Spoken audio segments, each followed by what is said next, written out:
Good morning, interwebs. It is 8 o'clock in the evening. Whoop. Just carrying my muffin tin into the kitchen. I just finished eating a minute ago and filming a video. I need to come and do some editing and all that stuff. But we had 4-H tonight.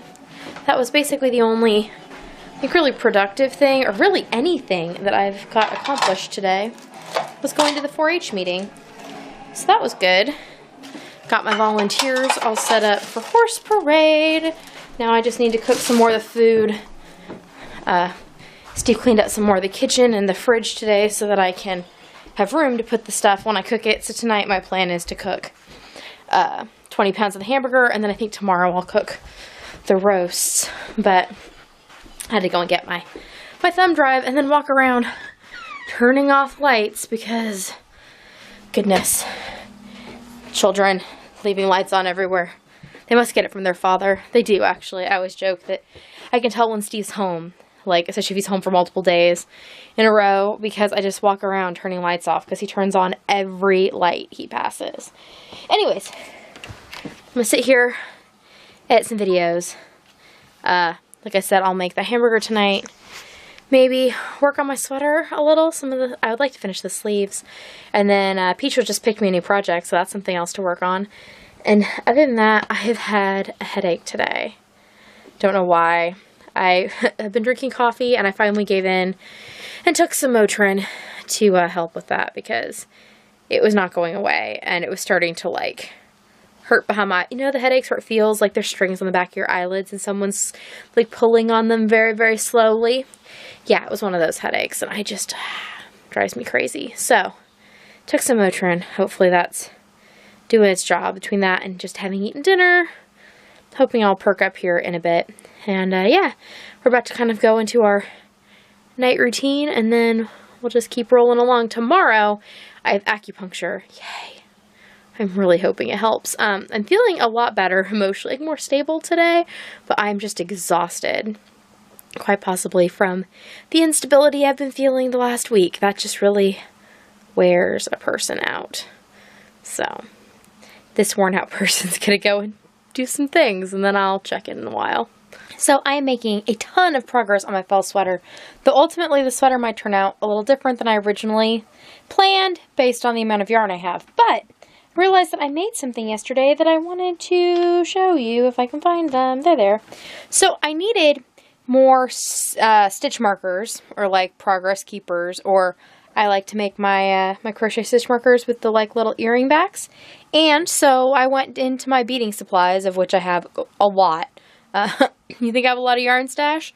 I have at least as much, if not more, fabric stash, and I have a lot of beading stash as well. Like one of those giant Sterilite totes full to the top. Like not the giant ones, but like the clear ones. Yeah. But anyways, that's not really relevant, except that when I need stitch markers and I'm like, I should make some, I can just open up my cabinet right here, and there's a small box of beading supplies in there that happen to have these. They had these charms. I bought these charms when I was still in high school, actually, when I was working at the fabric store. So there is a little, I did the super easiest way of hooking these up. I literally just put the earring findings onto the little charms. So there's a spool of thread and a sewing machine, and then over here we have a thimble and a needle, which is kind of funny because I can't stand thimbles. They drive me crazy, so I don't use them. But I don't do a lot of hand sewing either, in part because I can't stand wearing thimbles. They bother my hand. But I made those yesterday, just kind of on a whim, and they're working out great, and I really like the way that they look against this yarn, so they're making me very happy. Are they making you happy too, Jezebel? Cat. But I wanted to share this with you. I finished cooking another 20 pounds of hamburger, so that is a good achievement for the night. Finished the sleeves on my sweater, also a good achievement. I have a little bit of other sewing and packing of Etsy order stuff that I want to get done tonight before I go to bed. Oh, there was another thing I want to tell you. 2 things. That's right. So there were 3 things in my head that I had thought about in the last 2 days and realized I hadn't told you. Number 1 was that I made the stitch markers, and I want to show them to you. Number 2 is in relation to my comments about kids finding gifts. You know, you can't hide anything. I think I told this story last year, but I'm going to tell it again if I have not. So when I was little, I don't even remember exactly how old, probably about the age of my son, now that I think about it. But anyways, I got up the day before my birthday, which was Christmas. May have been Christmas Eve. It must have been the 23rd of December that I got up, because places where this item would have been procured are not open on Christmas Eve. So anyways, I go into what we called our study. It was like our office area. You know, my parents think I'm sleeping. I should be asleep. I'm thirsty. I open the door. My mom is wrapping presents, and I see what I think is a bird, a parrot.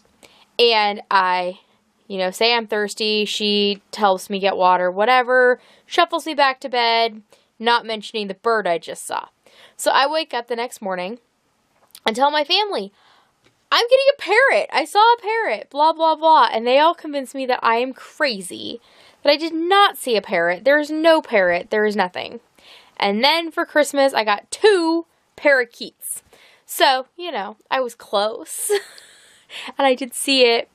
And yeah, it was just kind of amusing. So I realized that when I mentioned that my kids saw my presents, that my parents were sitting there watching the vlog going, it's just like that time that Kendra saw the parakeets. And I had those for a very long time. The third thing that I was thinking about is the fact that I have been noticing the sky a lot lately. I mean, I've showed you lots of pretty sunsets and things in general, but I've also been noticing the sky at night more. And I have an itchy nose all of a sudden. I apologize. So I think that in a lot of ways you would think you notice the sky more during like the summer when it's nice out and you go out more. But I spend more time outside, especially at night during the winter, and just in general actually, in large part because of the wood stove. I have to go out there to get wood, and I notice the sky a lot more, either because like when it's really cloudy, the moon is shining off it, or right now, the last like 2 or 3 days, it's been super, super clear out. So there's like a really dark, midnight, bluish, black sky with a ton of stars.